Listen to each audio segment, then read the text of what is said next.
मेरा नाम है देवेंद्र। आज हम चैप्टर 1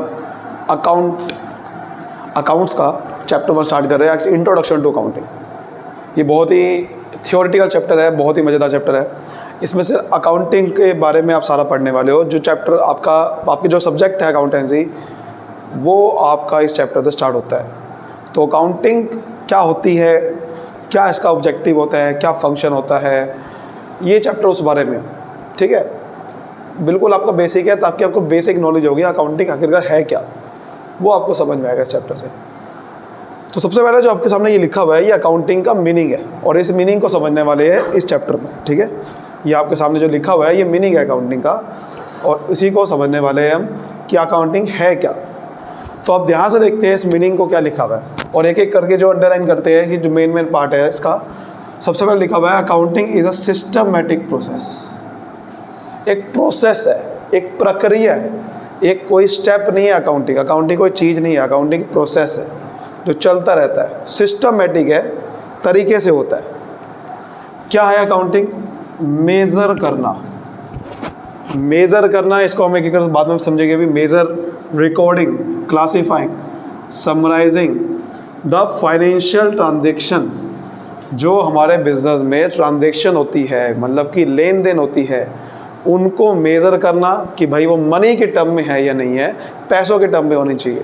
उसको रिकॉर्ड करना, क्लासीफाई करना, समराइज करना फाइनेंशियल ट्रांजेक्शन को। यानी कि अकाउंटिंग कुछ नहीं है। अकाउंटिंग क्या है कि जो भी हमारे बिजनेस में ट्रांजेक्शन होती है, सेल, परचेज, किसी को पैसा देना लेना, उन सब को सिस्टमैटिक तरीके से रिकॉर्ड करना, वो सब अकाउंटिंग में की बात है।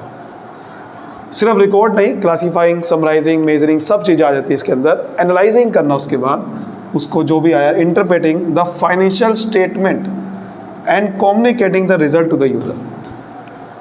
फाइनेंशियल स्टेटमेंट बनाई जाती है लास्ट में कि भाई मेरा बिजनेस करने, जो मैंने बिजनेस किया, साल के एंड में मैं देखूंगा कि मैंने प्रॉफिट कमाया, लॉस कमाया, मेरा बिजनेस में आर्थिक स्थिति क्या है, मेरे बिजनेस में एसेट्स, लायबिलिटी की क्या पोजीशन है, उन सबको स्टडी करना और फिर बताना।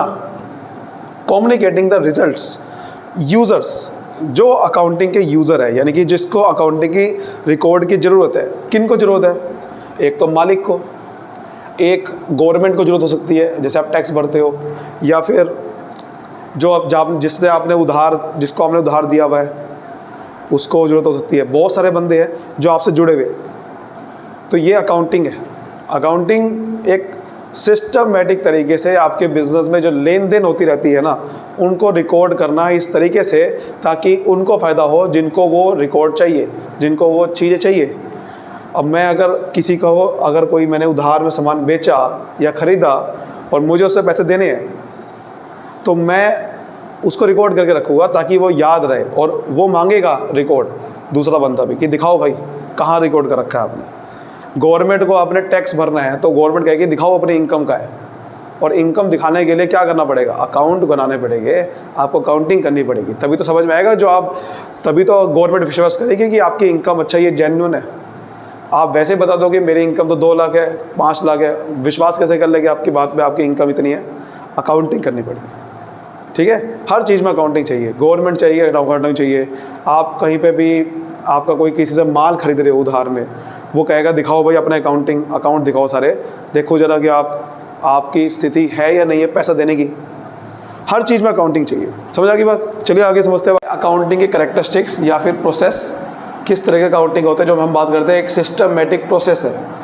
तो देखिए, सबसे पहले तो होता है आइडेंटिफिकेशन या आइडेंटिफाई करना, आइडेंटिफिकेशन ऑफ बिजनेस ट्रांजेक्शन या फिर फाइनेंशियल ट्रांजेक्शन।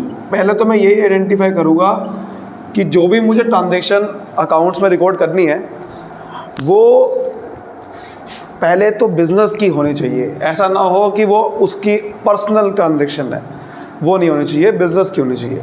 बिज़नेस की होने के बाद आपको ये चेक करना पड़ेगा कि अब क्या वो मेज़र हो सकती है, मेजरिंग द बिजनेस ट्रांजेक्शन या फाइनेंशियल ट्रांजेक्शन।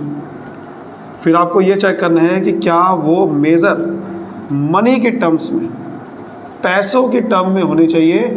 ऐसा ना हो कि पैसों के टर्म में है ही नहीं, बस मैं ये कह रहा हूँ कि ये ह्यूमन या ये मैनेजर बहुत अच्छा है, इसको रिकॉर्ड कैसे करूँगा अकाउंट में?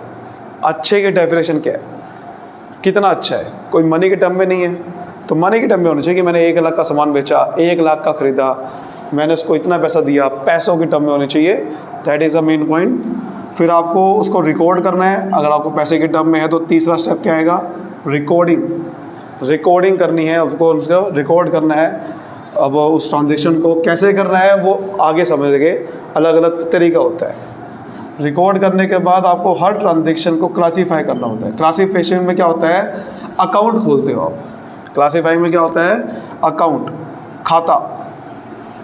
हर ट्रांजेक्शन का अकाउंट खोलोगे। परचेज अकाउंट खोलोगे जिसमें सिर्फ परचेज की ट्रांजेक्शन होगी। कैश अकाउंट खोलोगे जिसमें सिर्फ कैश की ट्रांजेक्शन होगी। तो ऐसे अकाउंट खोलोगे। क्लासीफाइंग करने के बाद क्या होता है? समराइजिंग में क्या होता है कि लास्ट में आप प्रॉफिट और लॉस निकालोगे कि मेरे साल में प्रॉफिट हुआ या लॉस हुआ। बैलेंस शीट बनाओगे। बैलेंस शीट में क्या होता है कि एसेट और लायबिलिटी कितने हैं आपके बिजनेस में, ताकि ये समझ में आए कि आपकी आर्थिक स्थिति क्या है। समराइजिंग करने के बाद क्या होता है? आप एनालाइजिंग करते हो। एनालाइजिंग एंड इंटरप्रेटिंग, मतलब जो भी आपका रिजल्ट निकला, प्रॉफिट लॉस, ये सब चीज़ें उनको एनालाइज करोगे, समझोगे कि ये प्रॉफिट लॉस मेरे लिए अच्छा है या बेकार है। इंटरप्रेट करोगे कि इससे क्या निकल के आ रहा है, क्या निष्कर्ष निकल के आ रहा है। फिर उसको आप कम्युनिकेटिंग करोगे। लास्ट में कम्युनिकेट करोगे यूज़र्स को जिनको वो चाहिए।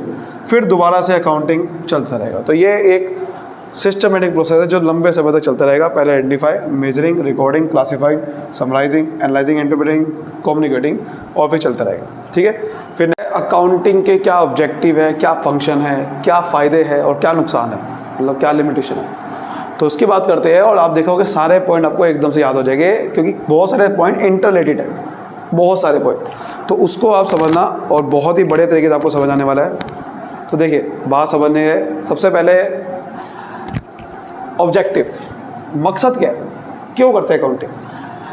रिकॉर्ड बनाने के लिए, मेंटेनिंग अकाउंटिंग रिकॉर्ड। अकाउंटिंग में क्या करते हैं? हम रिकॉर्डिंग करते हैं। रिकॉर्डिंग में क्या होता है? रिकॉर्ड करते हैं। तो जब हमारे पास एक बुक में रिकॉर्ड होगा तो उससे कितने फ़ायदा होगा? बहुत फ़ायदा होगा कि कल को मुझे कोई देखना है कि मैंने ये डेट को सेल कितने की थी, या इस बंदे को पैसे कितने देने हैं, वो मैं रिकॉर्ड में देखूँगा। रिकॉर्ड से समझ में आएगा कि अच्छा इस डेट को ये हुआ था, इस डेट को ये हुआ था। तो रिकॉर्ड बन जाते हैं। ये हमारा मकसद है कि रिकॉर्ड बनाना, ताकि फ्यूचर में काम आए। प्रॉफिट और लॉस पता करना, भैया बिजनेस का मेन पर्पज़ क्या है? प्रॉफिट और लॉस पता करना, फाइनेंशियल पोजीशन पता करना, यानी कि मेरी आर्थिक स्थिति क्या है, वो कैसे पता चलती है। एसेट और लायबिलिटी, एसेट पूंजी और लायबिलिटी मतलब कर्जे, कि मेरे पास पैसा ज़्यादा है या कर्ज ज़्यादा है, वो समझ में आ जाएगा। वहाँ से आपकी आर्थिक स्थिति क्या है। मैनेजमेंट को हेल्प करना, फैसिलिटेटिंग मैनेजमेंट, क्योंकि मैनेजमेंट को डिसीजन लेना पड़ता है, बहुत ज़्यादा सोचना पड़ता है, अंदाज़ा लगाना पड़ता है। तो मैनेजमेंट को डिसीजन लेने के लिए अगर अकाउंट दिखा दोगे तो उसे समझ में आ जाएगा कि अच्छा आपके बिज़नेस की ये स्थिति है, तो ऐसे में अब बिज़नेस को कैसे आगे बढ़ाया जाए, वो सोच सकती है। अकाउंटिंग इन्फॉर्मेशन यूज़र को देना, उसको हेल्प होते हैं। यूज़र के लिए बनाते हैं अकाउंटिंग। जो भी हमारे यूज़र है, गवर्नमेंट, शेयर होल्डर, ठीक है, जिसको मैंने माल उधार में दे रखा है, सब चीज़ें, उन सब को फ़ायदा होता है। बिज़नेस एसेट को प्रोटेक्ट करना, क्योंकि मैं एसेट मेरे अकाउंट में समझ में आता है कि मेरे बिज़नेस में कितने एसेट हैं। तो जब ये अकाउंट में समझ में आता है कि मेरे इतने एसेट है, तो मैं उसको प्रोटेक्ट कर सकता हूँ कि कैसे मैं उस एसेट को बचा के रखूँ, कैसे वो एसेट मेरा अच्छे से बिज़नेस में रहे। वो मैं तभी कर सकता हूँ ना। इसलिए अकाउंट को रिकॉर्ड बना के रखना, ये प्रॉफिट लॉस, ये सब चीज़ें आ गई। अब देखो फंक्शन क्या है, अकाउंटिंग में होता क्या क्या है। तो अकाउंटिंग में देखो, पहला वही पॉइंट हो गया कि अकाउंटिंग रिकॉर्ड को मेंटेन करना, सिस्टमेटिक रिकॉर्ड को मेंटेन करना, लीगल रिक्वायरमेंट को मीट करना। लीगल रिक्वायरमेंट होती है ना, जैसे कि अगर कोई जीएसटी भरना है, इनकम टैक्स भरना है, इन सब में अकाउंट बहुत ज़रूरी है। अकाउंटिंग करनी ही ज़रूरी है। बिना अकाउंटिंग रिकॉर्ड के आप जीएसटी रिटर्न, ये सब चीज़ें नहीं भर पाओगे। फिर फाइनल अकाउंट्स बनाना, ये जो हम कह रहे हैं ना, profit loss account, financial position, ये सब फाइनल अकाउंट में आता है। फाइनल अकाउंट बोलते हैं उसे, जो लास्ट में बनते हैं, लास्ट में पता करते हैं कि मेरे बिजनेस में प्रॉफिट हुआ, लॉस हुआ, मेरी एसेट कितने, लायबिलिटी कितने। कम्युनिकेटिंग वाले देखो वही पॉइंट आ गया कि कम्युनिकेट करना, ये भी फंक्शन हमारा।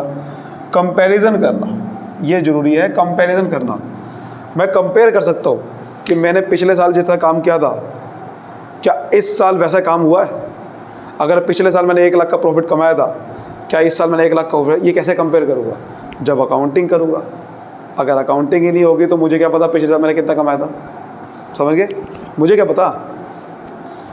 और उसके बाद आगे देखें तो मैनेजमेंट को देखो हेल्प करना, फिर वही आ गया। मैंने बता रहा था कुछ पॉइंट मिलते जुलते। रिकॉर्ड मेंटेन करना, ये पॉइंट हर जगह आएगा, ये पॉइंट हर जगह ले सकते हो। मैनेजमेंट को हेल्प करना, अकाउंटिंग इन्फॉर्मेशन यूज़र को देना, ये हर जगह आएगा। अब देखो फ़ायदे क्या है? फ़ायदा यही है, फाइनेंशियल इन्फॉर्मेशन आपको मिल सकती है, यानी कि वही चीज़ है ये, प्रॉफिट और लॉस के बारे में जानकारी, आपकी आर्थिक स्थिति क्या है, ये वही चीज़ है। मैनेजमेंट को हेल्प मिल सकती है, फिर वही पॉइंट आ गया।